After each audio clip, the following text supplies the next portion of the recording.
सवाल है, भगवान आपकी पुकार को सुनते हैं अथवा नहीं? तो जवाब है हाँ। मीरा जी जब भगवान कृष्ण के लिए गाती थी तो भगवान बड़े ध्यान से सुनते थे। सूरदास जी जब गाते थे तब भी भगवान सुनते थे।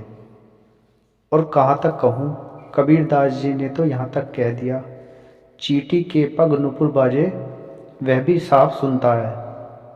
एक चींटी कितनी छोटी होती है, अगर उसके पैरों में भी घुंघरू बांध दे तो उसकी आवाज़ को भी भगवान सुनते हैं।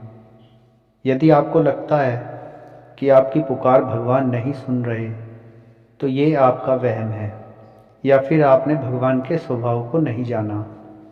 कभी प्रेम से उनको पुकारो तो सही, कभी उनकी याद में आंसू गिराओ तो सही। मैं तो यहाँ तक कह सकता हूँ कि केवल भगवान ही हैं जो आपकी बात को सुनता है। एक छोटी सी कथा संत बताते हैं। एक भगवान जी के भक्त हुए थे। उन्होंने 20 साल तक लगातार भगवत गीता जी का पाठ किया। अंत में भगवान ने उनकी परीक्षा लेते हुए कहा, अरे भक्त, तू सोचता है कि मैं तेरे गीता के पाठ से खुश हूँ, तो ये तेरा वहम है। मैं तेरे पाठ से बिल्कुल भी प्रसन्न नहीं हुआ। जैसे ही भक्त ने सुना तो वो नाचने लगा और झूमने लगा। भगवान ने बोला, अरे, मैंने कहा कि मैं तेरे पाठ करने से खुश नहीं हूँ और तू नाच रहा है। तो भक्त बोला, भगवान जी, आप खुश हो या नहीं ये बात मैं नहीं जानता, लेकिन मैं तो इसलिए खुश हूँ कि आपने मेरा पाठ कम से कम सुना तो सही, इसलिए मैं नाच रहा हूँ।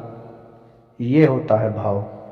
थोड़ा सोचिए, जब द्रौपदी जी ने भगवान कृष्ण को पुकारा तो क्या भगवान ने नहीं सुना? भगवान ने सुना भी और लाज भी बचाई।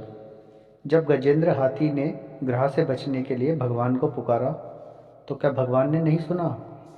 बिल्कुल सुना, और भगवान अपना भोजन छोड़कर आए।